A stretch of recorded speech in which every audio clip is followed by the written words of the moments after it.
JNU-SU और आज JNU-SU का शायद 7वां दिन 6वां दिन है। आपको जो बैज ऑफ ऑनर मिला है उसमें आपका मनोबल बढ़ाने के लिए हम यहाँ पर आए हुए हैं। और जब से ये बातचीत हमने देखी सुनी, JNU-TA की तरफ से जब आपने कहा ना कि उसको सुनना मुश्किल था, तो हमने भी उसकी पूरी पर्ची बनाई कि एक एक लाइन कैसे सुना जाए और उसका क्या क्या जवाब दिया जाए। कुछ बातें तो पहले हो चुकी हैं, लेकिन कुछ बातें और हम उसमें जोड़ेंगे।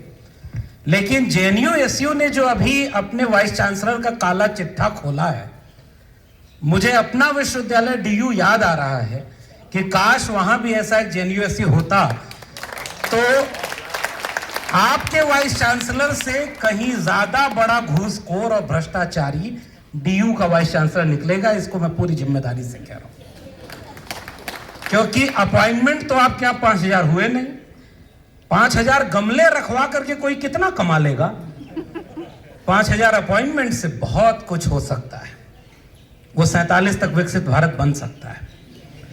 शायद इसीलिए JNU चुभता है, क्योंकि JNU में चाहे वो शिक्षक संघ हो या छात्र संघ, वो अब भी विश्वविद्यालय का मतलब क्या है, इस मतलब को बचाए हुए है और उसके लिए लड़ रहा है। इसी पर आपके ऊपर हमला हो रहा है कि आप लड़ ना पाए। विश्वविद्यालय इसके लिए नहीं होते कि जो वाइस चांसलर आ गए और उन्होंने जिसकी कृपा से वाइस चांसलरी पाई, वो जो फरमान निकाले वही सच है। JNU ने इस देश को समझाया, और अभी संदीप भाई ने वो इतिहास बताया और हम सब जानते हैं कि जब जब लोकतंत्र पर, संविधान पर या अभिव्यक्ति की आजादी पर हमला हुआ, तो विश्वविद्यालयों ने देश को बताया कि सवाल करना जरूरी है, प्रतिरोध जरूरी है। और उसमें जब बाकी विश्वविद्यालय हार रहे थे, मैं जैसे इलाहाबाद विश्वविद्यालय से निकल के आया हूं, एक जमाने में उसका भी इतिहास है कि ऐसे ही तानाशाह जब दिल्ली की सरकार पर बैठे थे, तो इलाहाबाद विश्वविद्यालय के छात्र संघ ने उनको काला झंडा दिखाया और कैंपस में घुसने नहीं दिया था। और वो JNU के साथ भी वो हिस्सा जुड़ा हुआ है। लेकिन अब वो विश्वविद्यालय बहुत बर्बाद हो चुके हैं, और इसलिए JNU को एक नजीर की तरह होना था, और उसको नजीर न बन सके कि विश्वविद्यालय कैसे हो सकते हैं, इसलिए आपके ऊपर कई तरफ से हमले बढ़ा दिए गए। और मेरा मानना है, शुरुआत में ही ये बात मैं अपनी चिंता जाहिर कर रहा हूं, कि अगर इस बार इस तरह के हमलों को आप रोक नहीं पाए, तो फिर अगली बार तो इसी तरह से विद्यार्थी और शिक्षक को आपके पैरेलल, आपके विरोध में खड़ा कर दिया जाएगा। और अभी भी विरोध में वो होंगे, लेकिन अभी वो चुप होंगे। इसलिए बड़ी लड़ाई लड़ने की जरूरत है, और उस बड़ी लड़ाई में हम आपके साथ खड़े हैं। भले ही हम अभी भी DU से बाहर हैं, लड़ने वाले लोगों को यही उनके साथ तमगा जो मिलता है वो तमगा लेकर के खड़े हैं। लेकिन अभी जो मैं पॉडकास्ट पर बात करूंगा, जो आपके वाइस चांसलर का अद्भुत पॉडकास्ट है, उसे देखते हुए मुझे एक पॉडकास्ट याद आया, पता नहीं आपकी नजरों से गुजरा है कि नहीं। उसमें एक मोहतरमा है, वो एक साधु भेषधारी मैं कह रहा हूं, उस व्यक्ति का इंटरव्यू पॉडकास्ट में ले रही हैं। तो उस इंटरव्यू में वो बोलता है कि सूरज के पीछे भी एक धरती है, और मैं 3-4 बार वहां जा चुका हूं। तो उस पॉडकास्ट में महिला ने पूछा कि वहां किसकी पूजा करते हैं लोग? तो उसने कहा कि चूंकि बहुत लंबा सफर था, जाने में बीच में कई जगह एलियन मिले, वहां मैं बहुत देर तक नहीं रह पाया कि उनके कल्चर को समझ पाऊं। अगली बार जाऊंगा तो पता लगा कि आऊंगा कि वहां किसकी पूजा करते हैं। उससे बेहतर पॉडकास्ट तो ये कतई नहीं है, इस बात को मैं पहले ही स्पष्ट कर देना चाहता हूं। उसमें तो फिर भी एक चीज मिल गई है, नासा हो सकता है इस बात को खोजेगा, लेकिन मुझे पूरा यकीन है कि सूरज के पीछे दूसरी धरती है, वहां भी संस्कृत ही बोली जाती होगी। मेरे ही कॉलेज में एक विद्वान आया था, उसने कहा कि नासा संस्कृत पर शोध कर रहा है, क्योंकि अंतरिक्ष में यही चलती है। पता नहीं JNU वाले उस शोध तक पहुंचे कि नहीं पहुंचे। उन्होंने पॉडकास्ट जो शुरू किया तो सबसे शुरुआत में उनकी चिंता क्या थी? टैक्स पेयर के पैसे से सस्ती शिक्षा मिलती है, सुना होगा आपने। और टैक्स पेयर के पैसे की इतनी चिंता देश के किसी विश्वविद्यालय के कुलपति को नहीं है, क्योंकि सबसे सस्ती शिक्षा आपको मिलती है। और उस शिक्षा को पाने के बाद आप सवाल करते हैं। उन्होंने 3-4 बार शुरू में ही टैक्स पेयर का वो दोहराया। इसका एक मैसेज तो ये है कि फीस महंगी करने की पॉलिसी वो बनवा चुके हैं। इसीलिए विकसित भारत शिक्षा अधिष्ठान अधिनियम बन चुका है। हमने उसको कहा कि वो विकसित भारत नहीं, अनपढ़ भारत शिक्षा अधिष्ठान अधिनियम बन रहा है, क्योंकि वो इतना महंगा, उसमें कोई फंडिंग की जरूरत ही नहीं है। यूजीसी ग्रांट देती थी, वहां कोई ग्रांट नहीं मिलेगी। तो शिक्षा को बेचने के लिए उन्होंने जो काम किया है, और चुनाव के बारे में उन्होंने इसमें बोला है, अगर मैं गलत कहूं तो बताइएगा, उनको इस बात की पीड़ा थी कि एबीवीपी हार गया चुनाव, और लेफ्ट के सारे लोग, उन्होंने तो कहा 17 लोग अलायंस में थे, ऐसा कुछ है क्या? और है ना, उन्होंने बहुत चिंता थी वाइस चांसलर को, हालांकि बहुत तटस्थ और निष्पक्ष हैं, लेकिन उनको इस बात की पीड़ा है कि लेफ्ट यूनिटी बनाकर जीत गया, और उसमें वो पिज्जा खिलाने की भी बात कर रही हैं। सुना आपने? मैं इस बात को देख करके हैरान था। ये सब तो हमारे टीयू में होता है, और जेएनयू में इस तरह से चुनाव हुआ। उन्हें इस बात की बहुत पीड़ा है कि लेफ्ट हार गया, और उसके बाद प्रधानमंत्री जी को बधाई देना शुरू करती हैं। अभी आपने कहा ना कि कमलवत चरणों की बात, मैंने अपनी किताब प्रोफेसर की डायरी में ये बात लिखी है। पहले एक समय हमारे दिल्ली विश्वविद्यालय में एक वाइस चांसलर हुआ करते थे, तो एक बार वो लॉन में टहल रहे थे, तो कुछ विद्यार्थी गए, जो हम लोग की तरफ एक सामंती सोच में बताया जाता है कि संस्कार यही होता है कि आप पैर छुओ। हमारे यहाँ इलाहाबाद में एक प्रोफेसर था, उसने बताया कि पैर छूने की बात क्यों कही जाती है पता है? क्योंकि पूरे दिन जब शरीर सक्रिय रहता है तो सबसे ज्यादा एनर्जी यही होती है। तो जब कोई व्यक्ति उसे हाथ से छूता है और माथे पे लगाता है तो उसकी एनर्जी उसमें चली जाती है। एआई तब तक इतना डेवलप ही नहीं हुआ था जितना यहाँ एनर्जी ट्रांसफर हो रही है। और ये आप विश्वविद्यालय में बता रहे हो। मुझे याद आता है, दिल्ली विश्वविद्यालय के कुलपति की याद आती है कि जब उनका पैर छुआ किसी विद्यार्थी ने दौड़ करके, तो उन्होंने उससे रोक कर पूछा कि क्यों पैर छुआ? तो कहे आप गुरु हैं ज्ञान प्राप्त करने के लिए। तो उन्होंने कहा कि लाइब्रेरी देखो वहां है, सारा ज्ञान यहाँ है, यहाँ केवल धूल लगी है जिससे तुम भी गंदे हो जाओगे। हमने उस विश्वविद्यालय के इतिहास को भी सुना कि जब दिल्ली विश्वविद्यालय शिक्षक संघ आंदोलन करता था, तो एक वाइस चांसलर ऐसे थे कि जब वाइस चांसलर वाला काम खत्म हुआ तो आके दरी पर बैठे, तो शिक्षकों ने कहा कि हम आपके खिलाफ आंदोलन कर रहे हैं और आप हमारे साथ आंदोलन में बैठ गए। तो कहे आप हमारे खिलाफ नहीं कर रहे, क्योंकि मैं भी तो एक शिक्षक हूं, उस कुर्सी के खिलाफ कर रहे हो जिससे आपकी असहमति। तब के वाइस चांसलर को इस बात का फर्क पता था कि उस पद पर हो सकता है कोई दिक्कत हो, लेकिन वो शिक्षकों के साथ खड़ा था। आज वाइस चांसलर को इस बात की पीड़ा है कि दिल्ली, ये आपके जेएनयू में उन्होंने जो अपॉइंटमेंट किए हैं, अभी ठीक कहा जेएनयू प्रेसिडेंट ने कि उन्होंने ऐसे अपॉइंटमेंट किए हैं जिनकी क्लास लेने के लिए अटेंडेंस कंपलसरी करना पड़ता है। और हमने अपनी किताब में भी एक अपॉइंटमेंट का चर्चा किया है। पॉलिटिकल साइंस के इंटरव्यू में जब इंटरव्यू बोर्ड ने पूछा कि बताओ मार्क्स और लेनिन में क्या अंतर है, तो सामने जवाब है वही 19-20 का। तो वो जब पढ़ाने जाएगा तो क्या करेगा? और तब मैं निकाला नहीं गया था अपने कॉलेज से, हमारे प्रिंसिपल को जाकर के एक प्रोफेसर ने बोला, उन्होंने कहा कि क्लास क्यों नहीं लेते? तो कहे कि पैसा देकर के नौकरी पाए हैं, क्लास भी लेंगे क्या? अगर मैं गलत कह रहा हूं तो मेरे ऊपर भी तो मुकदमा करो, ताकि जांच तो हो। हम जेल जाने को तैयार हैं, लेकिन जरा अपॉइंटमेंट तुमने जो किया है उसकी जांच करा लो। हम यहां तुमसे कहना है, कितनों ने घर खरीदे, कितनों ने फ्लैट खरीदा, और कितनों ने अपने बेटे बेटियों को वहां पर अपॉइंटमेंट दिलवा दिया। ये सारे लोग जब भी ऐसा पॉडकास्ट देंगे, ऐसा एक घटिया लेक्चर देंगे जिसमें संस्कृति और मर्यादा का पाठ पढ़ाया जाएगा। अभी तो हमारे जनुटा के साथी ने वो बात बोल दी, मैंने नोट किया था सर, एक ही वाक्य में बोला गया, मुझसे ज्यादा डेमोक्रेटिक कोई नहीं हो सकता। और वो वाक्य जहां खत्म हो रहा था वहां वो कह रही हैं कि मैं जब फैसला लेती हूं तो किसी की भी नहीं सुनती। यही है आयरनी इस देश की। इस समय चाहे वाइस चांसलर हो, चाहे देश का प्रधानमंत्री हो, ऐसे ही अंतर्विरोधों से देश चल रहा है। सबका साथ, सबका विकास, और उसके बाद पॉलिसी हिंदू हृदय सम्राट। एक यूजीसी बिल आने के बाद तेल ही बन गया, इससे ज्यादा और क्या आपको नहीं है। भाई जातिवाद का इससे नंगा नाच क्या होगा? और आप आज तक आहत नहीं हुए, जो हर बात पे आहत हो जाते थे कि प्रधानमंत्री का विरोध देश का विरोध हो सकता है, और प्रधानमंत्री को जाति की गाली देना, किसको गाली देना है? और तो और आपके यहां को नारे को बदनाम करते हैं। वाइस चांसलर को भी आपकी चिंता है कि 10 साल जेएनयू की इमेज ठीक नहीं थी बाहर, कि नारे बड़े अजीब लगते थे। नारे लगाने वाले कौन जेल में पता नहीं, लेकिन प्रधानमंत्री की कब्र खोदने का नारा लगा और कोई जेल में नहीं है। मेरी भावना इस बात से आहत हुई है और मैं अपने प्रधानमंत्री के साथ खड़ा हूं। एक तो प्रधानमंत्री जी जब सनातनी हिंदू हैं तो कब्र क्यों खोद रहे हो? मुझे तो इस बात से भी पीड़ा है। लेकिन खैर, लौटते हैं उस पॉडकास्ट पर जो हिस्टोरिकल है, और आने वाले दिनों में अगर जेएनयू बचा रहा तो एक सेंटर तो ऐसा जरूर खोलना कि ऐसे पॉडकास्ट का भी एक बार थीसिस बन के कोई इसका एक्सप्लेन करे कि इसका मतलब क्या है। सुनिए आगे वो क्या कहते हैं। राइट विंग में इंटेलेक्चुअल डेवलप करने के लिए उनको पीड़ा है कि लेफ्ट विंग इसलिए बहुत ज्यादा आगे बढ़ गया है क्योंकि उनके पास इंटेलेक्चुअल है। कौन कहता है राइट विंग के पास इंटेलेक्चुअल नहीं है?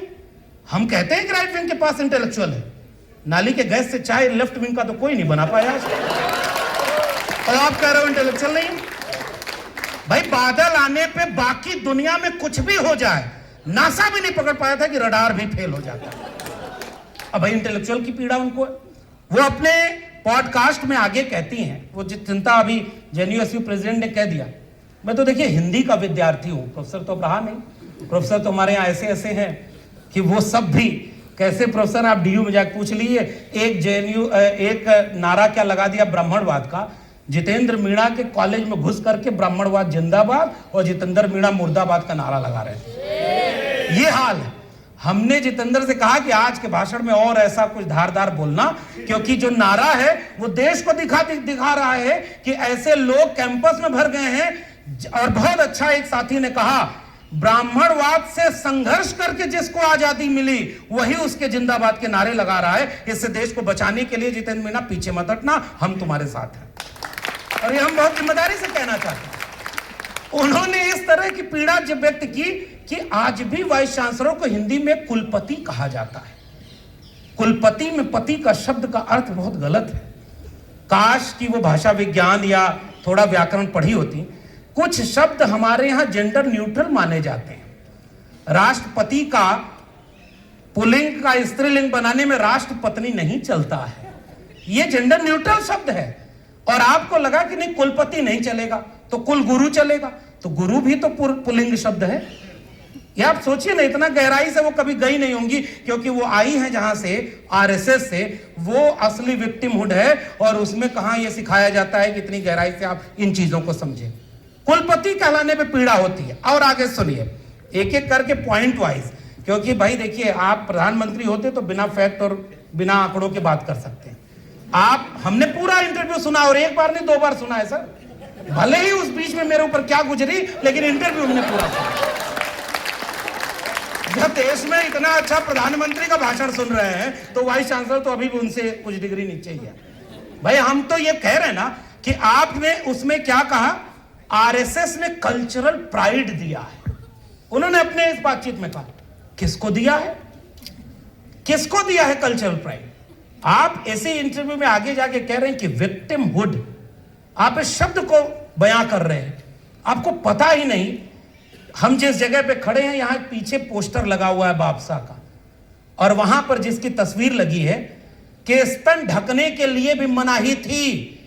कोई जाकर रोया नहीं, उसने विद्रोह किया था ताकि उनके भी तन पर लिबास आए, और तुम उन्हें शर्मिंदा करते हो। इस बात की हम कड़ी मजम्मत यहां से करना चाहते हैं। इस देश के दलितों ने, इस देश के पिछड़ों ने और इस देश के आदिवासियों ने कभी भी अपने खिलाफ भेदभाव पर रोना नहीं रोया। उन्होंने संघर्ष किया है। उस संघर्ष का नाम अगर तथागत बुद्ध है तो उसी संघर्ष से कबीर पैदा हुए, रैदास पैदा हुए, पलटू दादू भीखा बुल्ले शाह पैदा हुए। और कभी देखना ज्योतिबा फूले जब भी कुर्सी पर बैठी, उनकी तस्वीर है तो पैर पर पैर रख करके बैठी हुई है। उन्होंने कभी बेचारगी से अपनी बात नहीं की।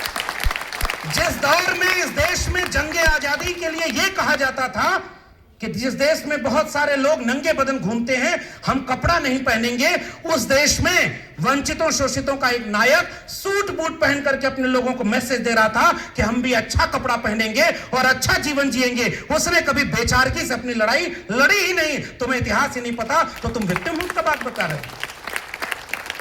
तो आपने पढ़ा ही नहीं इस चीज को, और इसलिए आप ये कहते हो कि रोना रोते हैं। कौन रोना रोया आपके सामने? किसने जाकर के वहां पर आपसे कहा कि आप हमें कुछ दे दो? आज इस देश को इंसानियत का पाठ अगर किसी ने पढ़ाया है तो इस बहुजन आंदोलन ने पढ़ाया है, सोशलिस्ट मूवमेंट ने पढ़ाया है और संविधान ने पढ़ाया है। इस बात का एहसान इन्हें मानना चाहिए। अगर यह सामाजिक न्याय की लड़ाई नहीं लड़ी होती तो यह ब्राह्मणवाद जिंदाबाद का नारा जो आज अभी टेस्ट के रूप में लग रहा है, वो कुछ दिन पहले गांव गांव में लगा करता था। उससे तो आपके इस देश को बराबरी का देश बनाया है, और इसलिए आप उसको चप्पल पहनकर चलने नहीं देते थे, साइकिल पर बैठकर जाने नहीं देते थे, तालाब में पानी जानवर पी सकता था उसके लिए महाड़ आंदोलन किया।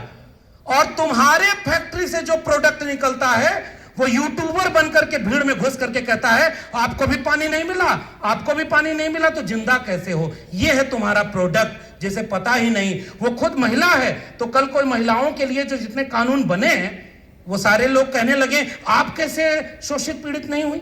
ये तो अपमान करना हुआ। और इस फैक्ट्री ने यही प्रोडक्ट पैदा किए, और इसलिए वो विक्टिमहुड की बात कर रहे हैं कि रोना रोया। ब्लैक्स की बात करते हो, ब्लैक्स ने भी रोना रोया क्या? अमेरिका का इतिहास भी नहीं पता, और गुलामगिरी ज्योतिबा फुले की पढ़नी चाहिए।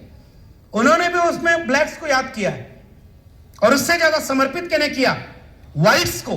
कि जब ब्लैक्स वहां आंदोलन कर रहे थे तो वहां के व्हाइट्स ये नहीं कह रहे थे कि हम तो थोड़े ही शोषण कर रहे हैं, हमारे खिलाफ क्यों आप नारा लगा रहे हैं, आप ब्राह्मणवाद क्यों कह रहे हैं।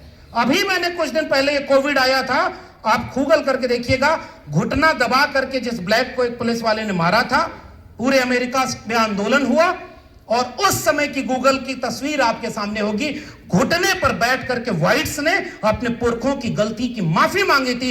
इस देश के ब्राह्मणवादियों ने आज तक ऐसी कोई गलती नहीं मानी, इसलिए इस देश में जातिवाद खत्म नहीं हुआ। जहां बीमारी थी वहां इलाज ही नहीं हुआ, और आज आप जिन लोगों ने इलाज किया आप उनको कहते हो कि बीमारी बढ़ाने वाले। आज भी डॉक्टर अंबेडकर को इन्होंने कबूल नहीं किया, और इसी इंटरव्यू में उनको सावरकर की याद आती है। हालांकि बहुत इंटेलेक्चुअल ढंग से वो देना चाह रही थी, वो सावरकर और आरएसएस में भी अंतर बता रही थी। अगर आपने सुना होगा तो देखा होगा कि वो नॉनवेज खाते थे कि नहीं पता नहीं, मैं इस पर कोई टिप्पणी नहीं करूंगा, भावना हाथ हो जाए तो। क्या खाते थे? अच्छा, मैं नहीं जानता, ये आप लोग बोल रहे हैं। उन्होंने कहा कि वो शाखा नहीं गए, और ये वाइस चांसलर को पता ही नहीं। उनकी एक कामयाबी उन्होंने नहीं बताई कि वो कुछ भी नहीं किए हों, लेकिन माफी मांगने के पहले बुलबुल पर बैठकर पूरा भारत घुमा करते थे। अगर जेएनयू को आप नहीं बचा पाओगे तो वही बुलबुल वाला चैप्टर अगली बार सिलेबस में ऐड हो जाएगा। एक मगरमच्छ तालाब से निकाल के ले आने वाला और एक बुलबुल पर बैठकर पूरा भारत घूमने वाला। इसलिए जेएनयू पर हमला हो रहा है क्योंकि एकेडमिक सेंस खत्म कर दिया जाए। आप इसलिए इस पर क्या क्या कह रहे हो? आरएसएस ने कल्चरल प्राइड दिया, बंगाल, पंजाब और महाराष्ट्र को याद करती है, सुना होगा आपने। और हम कह रहे हैं महाराष्ट्र को जब याद कर रही थी तो उनको फूले नजर नहीं आए। खुद कहां से हैं? उनका नाम है शांतिश्री। मैं उस पर कोई टिप्पणी नहीं करूंगा, नाम तो बहुत अच्छा अच्छा हो सकता है, लेकिन तमिलनाडु से हैं, उन्हें पेरियार नजर नहीं आए।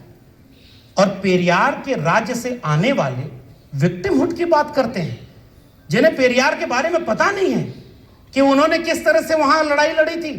और दक्षिण में आज एक हमारे प्रोफेसर हैं, उन्होंने कहा कि ये यूजीसी बिल जब आया तो उत्तर भारत में बहुत विरोध हुआ, दक्षिण में नहीं हुआ। क्यों? तो हमने कहा आपने बहुत सारा काम पहले कर लिया, उत्तर भारत में नहीं हो पाया। अभी उत्तर भारत में इसलिए नहीं हो पाया, वहां तो अलग तरह का है। तमिलनाडु में ईडब्ल्यूएस आरक्षण भी 10% लागू नहीं हुआ है, क्योंकि उन्होंने पूछा कि तुम्हारी आबादी कितनी, पहले ये बताओ तब हम आरक्षण देंगे। आपको वहां विक्टिमहुड क्यों नहीं नजर आया, ये हम आपसे सवाल पूछना चाहते हैं। उन्होंने लाल बाल पाल का जिक्र किया कि आरएसएस के लोग किसी से भेदभाव नहीं करते।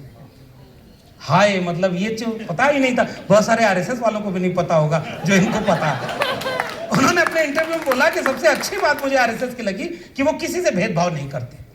दूसरा, वो सामाजिक काम बहुत ज्यादा करते हैं। आप कह रहे थे ना कि सड़क पर उतरकर विद्रोह क्यों नहीं किया, उनको जरूरत ही नहीं पड़ी। अगर ज्यादा विद्रोह तेज होगा तो एक काम करने में महारत है, माफी मांग लेंगे। विद्रोह क्यों करेंगे? 100 साल बाद जब हम और आप यहां बात कर रहे हैं, लखनऊ विश्वविद्यालय में संघ प्रमुख का कार्यक्रम, और वहां छात्र संघ के छात्र आंदोलन के लोग जब विरोध कर रहे हैं तो पुलिस उनको उठाकर ले जा रही है। सामाजिक कार्यक्रम कर रहे हैं, तो सामाजिक कार्यक्रम में यूजीसी का समर्थन कर दिया, पता कि नहीं? अच्छा, ये मेरे समझ नहीं आता कि देश चला कौन रहा है। जिल्ले इलाही कहते हैं कि इस देश में कोई जाति है ही नहीं, केवल गरीब और अमीर है। और आरएसएस प्रमुख कहते हैं 2000 साल तक हमारे लोगों ने जिनका शोषण किया, उनको 200 साल तक आरक्षण तो देना पड़ेगा। मैं अगर वो पॉडकास्ट में होते तो उनसे एक सवाल पूछना था, किन लोगों ने शोषण किया? कौन है आपके लोग? वही जो आरएसएस प्रमुख बनते हैं। उनमें तो कोई डाइवर्सिटी आज तक नहीं आई। और आप कह रहे हो कि 200 साल तक तो हमें ये कहना पड़ेगा, देना पड़ेगा। हम ये जानना चाहते हैं कि तुम देने वाले कौन हो? तुम तो छीनने वाले हो, इसलिए हम तुम्हारे एहसान पर बात करने ही नहीं आए। और उन्होंने कहा कि आरक्षण देना पड़ेगा, देने वाले नहीं। आरक्षण अगर किसी ने इस देश को दिया तो कोल्हापुर रियासत का एक छत्रपति शिवाजी का वंशज छत्रपति शाहू जी महाराज ने दिया, फूले ने दिया, और संविधान बनाकर बाबा साहब अंबेडकर ने दिया। किसी के एहसान से आरक्षण मिला नहीं है, छीना है आरएसएस और बीजेपी। और इसलिए ये जो बात कह रहे थे कि ये जो शाखा लगाते हैं उनमें सब साथ में जाते हैं, तब मैं गूगल करने बैठ गया कि जेएनयू की शाखा में कौन जा रहा है। यहां का कोई प्रोफेसर तो उसमें दिखा नहीं। तो वहां पता चला, एक व्यक्ति ने, सर बहुत ऑथेंटिक सोर्स से बता रहा हूं, उसने कहा जेएनयू में शाखा इसलिए लग रही है कि पहले एडमिशन नहीं, पहले शाखा में एडमिशन लो तब पीएचडी में एडमिशन होगा। पहले शाखा में एडमिशन लो तब जाकर के अपॉइंटमेंट होगा। वाइस चांसलर पूरे देश को यह मैसेज दे रही है कि अगर विश्वविद्यालय में तुम्हें परमानेंट होना है तो पहले शाखा में आना पड़ेगा। यह सबसे बड़ा खतरा इस देश को है। विश्वविद्यालय नाम बना है विश्व से, यूनिवर्सिटी, और तुम्हारी किताबों में लिखा है आनो भद्रो कन्वर्तो दिमाग, दिमाग की सारी खिड़कियां खोल दो, ज्ञान कहीं से आए ले लेना चाहिए। तुमने ज्ञान को भी लेफ्ट, राइट और सेंटर बना दिया, और उसके बाद तुम विश्वविद्यालय को भी मठ बना देना चाहते हो। हम उसके खिलाफ ये आवाज उठाते रहेंगे कि एक विचारधारा का प्लेसमेंट सेंटर नहीं है ये विश्वविद्यालय, ये सबके लिए होते हैं। और इसलिए जेएनयू के ऊपर हमला किया जाए।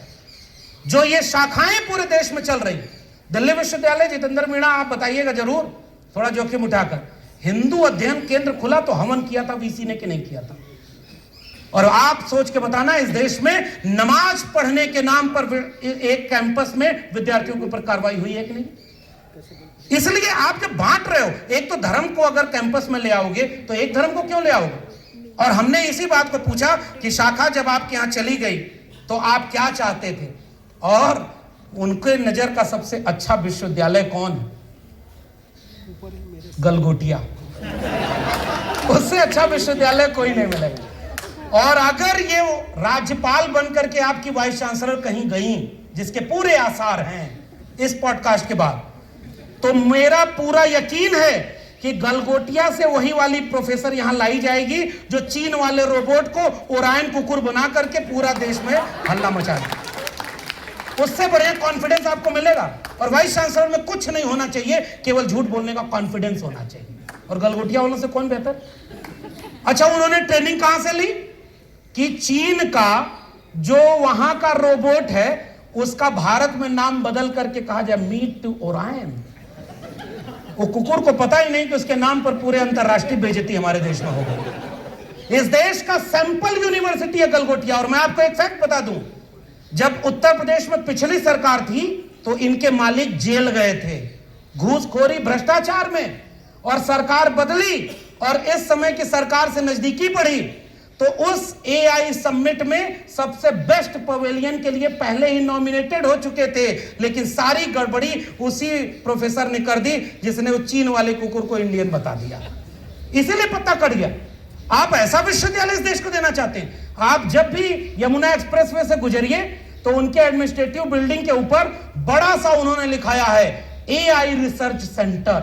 कितना करोड़ रुपया खर्च करते हैं। नेहरू प्लेस में ऐसे ही मिल जा रहा था।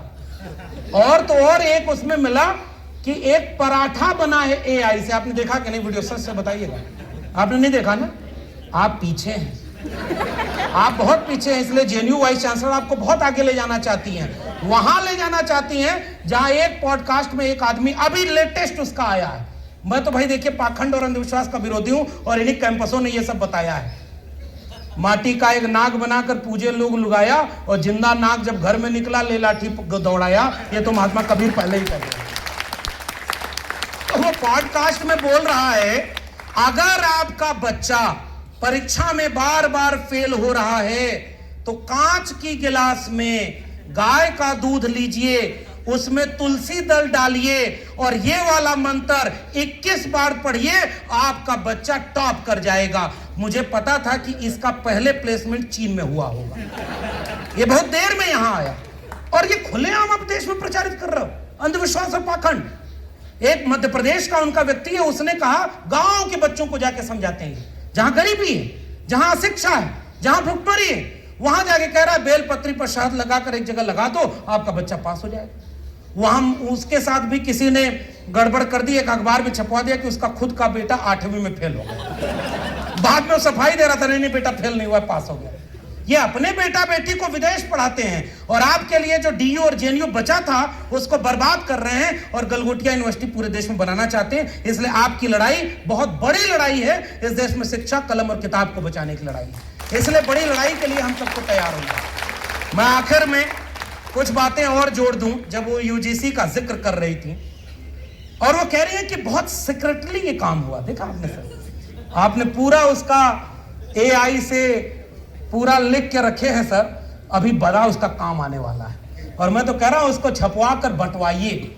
गुपचुप काम हुआ है यूजीसी का, क्योंकि उनको पीड़ा है कि यूजीसी ने जो बिल बनाया उस पर जेएनयू के वाइस चांसलर को बुलाकर राय क्यों नहीं ली।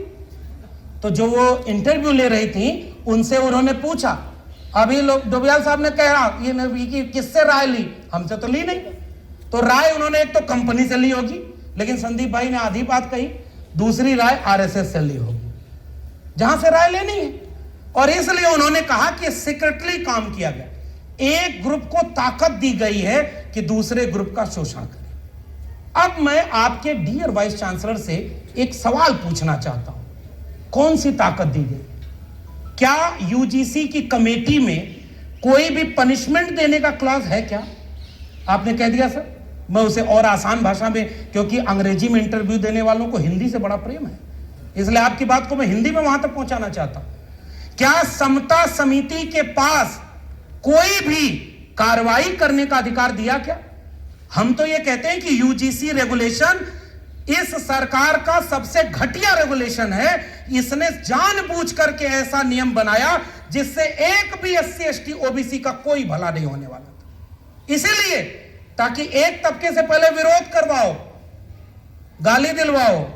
जाति वाली गाली देखिए फिर याद आ गया, प्रधानमंत्री को जाति के नाम पर गाली दिलवाई, प्राइम टाइम डिबेट हुई और सुप्रीम कोर्ट के चीफ जस्टिस ऑफ इंडिया ने 75 साल पीछे जाने का उनको याद आ गया। ये रिश्ता क्या कहलाता है? वाइस चांसलर को भी ब्लैक्स और व्हाइट याद आ रहे हैं, चीफ जस्टिस ऑफ इंडिया को भी वही याद आ रहे थे कि जैसे हम वहां तो नहीं जा रहे कि ब्लैक्स के लिए अलग स्कूल, व्हाइट्स के लिए अलग स्कूल। अरे उनको ये पता नहीं कि ये देश ऐसे ही पिछड़ों, दलितों, आदिवासियों के लिए बंटा था। ये तो शुक्रिया अदा करो बाबा साहब के संविधान का कि उन्होंने सबके लिए दरवाजा खोल दिया। इसी से आपकी वर्ण व्यवस्था ध्वस्त होती है और इसीलिए आपको मनुवाद की याद आती है। और इसीलिए उन्होंने कहा, चीफ जस्टिस ऑफ इंडिया कह रहा है कि हम कहां भेदभाव बढ़ाने वाले नियम बना रहे हैं। और याद रखिएगा, मैं आखिर में एक बहुत गंभीर बात जो मैं देख पा रहा हूं, और आपसे बेहतर बौद्धिक समुदाय कहीं नहीं होगा इस खतरे को समझने के लिए। बिहार के विधानसभा की कार्रवाई से अगर ब्राह्मणवाद शब्द को हटाया गया, दिल्ली विश्वविद्यालय में ब्राह्मणवाद जिंदाबाद के नारे लगाए गए और आज आपको ब्राह्मणवाद बोलने पर रोका जा रहा है, और यूजीसी रेगुलेशन का विरोध केवल इसलिए कर दिया गया क्योंकि इसमें कहा गया कि एससी एसटी ओबीसी शामिल हो गया।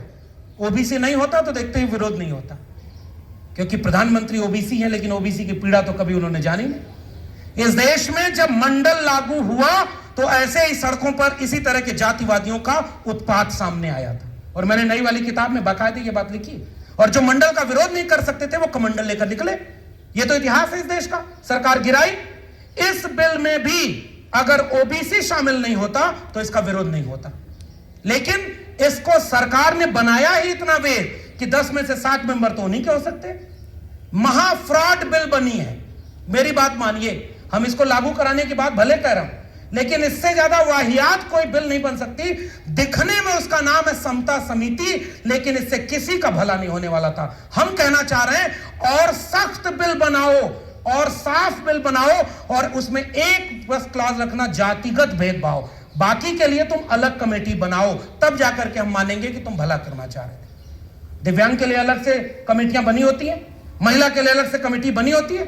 और इस पूरे प्रावधान में भाजपा सरकार ने साजिश की है कि अगर रोहित वेमुला और पायल तड़वी जाति के नाम पर शोषण शिकार हुए थे तो इसमें आपने ईडब्ल्यूएस क्यों जोड़ा था? आपने इसमें एससी एसटी ओबीसी के बाद दिव्यांग और महिला क्यों जोड़ा था? हर कैंपस में इस तरह के आपके यहां जेंडर सेंसिटिव सेल होते हैं, आपके यहां इक्वल अपॉर्चुनिटी सेल होते हैं, उसको और मजबूत कर देते। इसलिए बहुत बड़ी साजिश है जिसको कोई समझ ही नहीं पाया। उन्हीं के लोग थे और उनको उन्होंने गिरा दिया। और क्या कह रहे हैं कि इस इर्रेशनल है और सरप्राइज्ड है वो कि इस तरह का कानून देश में कैसे चल सकता है। और अननेसेसरी थिंग, ये 3 शब्द मुझे बड़े अच्छे लगे कि इसकी जरूरत ही नहीं। जब आप यहां पर बैठे हो तो आपको पता ही नहीं चलेगा कि इस देश में कैंपस में कितना भेदभाव होता है। जेएनयू के लोगों, आप हमें बताना, आपके आंदोलन में हम आए थे जब आपने एक आंदोलन किया। जितेंद्र मीणा यहां बैठे हैं और ये जानते हैं कि एक आदिवासी लड़की को वाइबा में 1 नंबर दिया गया था। अगर उसे वाइबा में 3 या 5 नंबर दे दिया जाता तो उसका पीएचडी में एडमिशन हो गया होता। रिटन में उससे कम नंबर वालों को ज्यादा नंबर देकर एडमिशन लिया गया था। बताइए, आपने इसकी जांच की थी कि नहीं? आपने इस पर प्रोटेस्ट किया था ना? और उनको पता ही नहीं, ये अपने कैंपस को जानते ही नहीं, इसलिए कह रहे हैं कि इसकी जरूरत ही नहीं थी। और तो और वो कह रहे हैं इसका ड्राफ्ट नहीं आया था। झूठ बोल रही है। झूठ बोलना लगता है ऊपर से सीखा है उन्होंने। 25 फरवरी 2025 को यूजीसी ने ड्राफ्ट जारी किया। 8 दिसंबर 2025 को दिग्विजय सिंह की कमेटी ने उस अपने रिकमेंडेशन पार्लियामेंट्री कमेटी को पब्लिक डोमेन में रखा, जिसमें उन्होंने कहा था कि इस देश में एससी एसटी ओबीसी के साथ जातिगत भेदभाव होता है और जो भ्रष्टाचार आपके यहां हो रहा है, आप दिग्विजय सिंह कमेटी का जो 38 पेज का उसकी समरी है और 114 पन्ने की उसकी फुल रिपोर्ट है, उसमें आप जाएंगे 15 नंबर और 16 नंबर पन्ने पर। इस पार्लियामेंट्री कमेटी ने बताया है औसतन 5 लाख से 10 लाख रुपए में बीए की डिग्री अशोका, गलगोटिया और ये सारी यूनिवर्सिटी दे रही है। जेएनयू को बर्बाद करके वो महंगी शिक्षा देने के लिए वहां पर ले जा रहे हैं। उसी कमेटी में रिकमेंडेशन है नैक की ग्रेडिंग के लिए घूस दिया जाता है। मैं नहीं कह रहा हूं, ये पार्लियामेंट्री कमेटी दिग्विजय सिंह की अध्यक्षता में जो बनी थी उसने ये बात कही कि नैक की ग्रेडिंग के लिए घूस दिया जाता है। तो इसका मतलब घूस देने वाला कौन है? मेरिटधारी लोग होंगे। उनकी मेरिट पर हमें कोई शंका नहीं। इसलिए जो ये उन्होंने कहा, इस बात को यहां पर समझना होगा। उन्होंने अपने पॉडकास्ट में एक शब्द प्रयोग किया, इंटेलेक्चुअल टेररिज्म। अब आप सोचिए, दिल्ली विश्वविद्यालय का कुलपति आरएसएस के कार्यक्रम में जाकर कहता है कि बहुत सारे नक्सल गांवों में हैं और कुछ अर्बन नक्सल यूनिवर्सिटी में भी बैठे हुए हैं। और उसी तरह से इस पॉडकास्ट में कहा जाता है कि इंटेलेक्चुअल टेररिज्म इस देश में बढ़ रहा है। जो सोचेगा, जो समझेगा, जो सवाल करेगा, जो आरएसएस से बिना डरे सवाल करेगा, वो उनकी नजर में टेररिस्ट है। क्या आप ये कहना चाहते हैं? और इसलिए आप इसका विरोध करना चाह रहे हैं। उन्होंने क्या कहा कि यह, आप सोचिए, ड्रग शब्द का इस्तेमाल किया कि दलित लोग विक्टिमहुड के लिए, कि ऐसा लग रहा है कि नशे की तरह इसका इस्तेमाल किया जा रहा है। ऐसे वाइस चांसलर को अगर देश के प्रधानमंत्री संविधान की शपथ लिए हैं और उन्होंने अपने भाषण में कहा कि मुझे मार लो लेकिन मेरे दलित भाइयों पर कोई अत्याचार मत करो, मेरे जीते जी कोई दलित भाइयों का अन्याय नहीं कर सकता, उनको पहला काम करना चाहिए कि यह बयान देने वाले जेएनयू के वाइस चांसलर को तुरंत रिजाइन दिलवाना चाहिए जो दलितों और पिछड़ों का अपमान करने की बात करते हैं। इसमें कोई माफी मांगने की कोई जरूरत नहीं, क्योंकि माफी वो भी मांग सकती हैं कि गलती हो गई, लेकिन हम नहीं चाहते। यह अपमान है उस पूरे इस देश के हजारों साल के संघर्ष का अपमान है। इस देश में जिस समाजवादी और सामाजिक न्याय के आंदोलन में स्वाभिमान आंदोलन और आत्मसम्मान आंदोलन चला था, महात्मा ज्योतिबा फूले के आंदोलन को हम आत्मसम्मान आंदोलन कहते हैं। पेरियार के आंदोलन का नाम ही है स्वाभिमान आंदोलन। तो डिग्निटी का जिसका आंदोलन चला हो, आप उसे विक्टिमहुड की बात करके, यह है इंटेलेक्चुअल आपके सामने सबसे बड़ा खतरा जो मैं देख पा रहा हूं। और इसीलिए मैं आपसे कह के जा रहा हूं, ये कह रही हैं कि इस यूजीसी के बिल से कुछ लोग परमानेंटली विक्टिम हो गए और कुछ लोग परमानेंटली एविल हो गए। कहां लिखा है इसमें? हेड ऑफ इंस्टीट्यूट इस कमेटी का चेयरमैन होगा और देश के 45 केंद्रीय विश्वविद्यालयों में 43-44 तो SC ST OBC vice chancellor नहीं है। दिल्ली विश्वविद्यालय में अभी जितेंद्र मीणा बोलेंगे, एक भी प्रिंसिपल दलित पिछड़ा आदिवासी हो तो बताइए, वो इस कमेटी का चेयरपर्सन होगा। वो क्या न्याय देगा SC ST OBC को? इसलिए मैं कह रहा हूं कि बिल ही फ्रॉड है। और इस बिल को नाम बहुत अच्छा दिया था क्योंकि इसका नाम समता समिति। हम बार बार ये कहना चाह रहे हैं कि समता समिति की जरूरत है, लेकिन ऐसे फ्रॉड समिति की जरूरत नहीं जिससे किसी को समता ही न मिल पाए। और आप नाहक इसका विरोध करवा रहे हैं। और उसके बाद उन्होंने गरीब ब्राह्मण का जिक्र किया, जहां मैं खत्म करना चाह रहा हूं। अपने पॉडकास्ट में उन्हें गरीब ब्राह्मण याद आ गया। हम लोग हिंदी में कहानी पढ़ा करते थे कि एक गांव में एक गरीब ब्राह्मण रहता था। मुझे एक कहानी ऐसी नहीं मिली कि एक गांव में एक गरीब दलित रहता था, एक गरीब पिछड़ा रहता था, क्योंकि उसको मान लिया है तुमने कि वो गरीब ही रहता है। आप ऐसा विश्वविद्यालय बनाना चाहते हो? हमने गांव में बचपन में सर एक चुटकुले के रूप में कहानी सुनी कि एक बार एक स्कूल में हेडमास्टर जब चेक करने आया, मैं आपके वाइस चांसलर की याद आ रही है उस हेडमास्टर से, कि बच्चों को जाके पूछा कि आपके बच्चों का इम्तिहान लूंगा। ये मिथकी है, चुटकुला है। और बच्चों को खड़ा करके पूछा कि बताओ शिव की धनुष किसने तोड़ी थी? तो एक सबसे शरारती लड़के के लिए दूसरा उसका दोस्त बोला, सर यही सबसे शरारती है, यही तोड़ा होगा।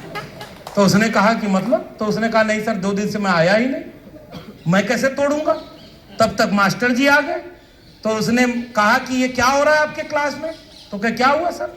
तो कहा कि हमने इन बच्चों से पूछा कि शिव की धनुष किसने तोड़ी, तो ये कह रहे हैं कि हमने नहीं तोड़ी, ये कह रहा हमने नहीं तोड़ी। तो मास्टर बोल रहा है, छोड़िए सर, बड़े शरारती हैं, किसी ने तोड़ी दी होगी। ये चुटकुले चलते थे एक समय इस देश में।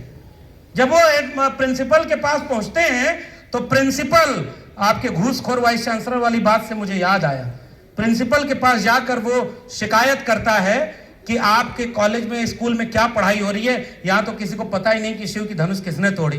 तो प्रिंसिपल कहता है कि सर ये इलाका ही बड़ा बदमाशों का है, कोई ना कोई तोड़ी दिया होगा, छोड़िए हम नई बनवा देंगे, आप इसको कुछ ले दे करके ऊपर बात मत पहुंचने दीजिए। हमने चुटकुले एक समय सुने थे।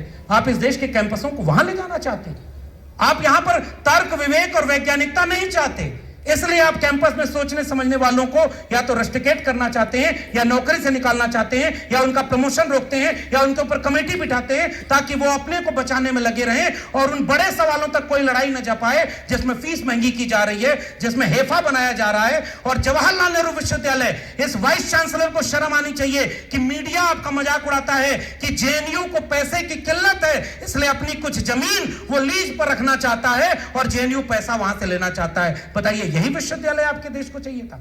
455 करोड़ रुपए लोन में हेफा के आपके विश्वविद्यालय, हेफा बनाकर पिछले 5 साल में 6000 करोड़ रुपए से ज्यादा लोन विश्वविद्यालयों पर आ गया। विश्वविद्यालय मुनाफा के अड्डे बन गए।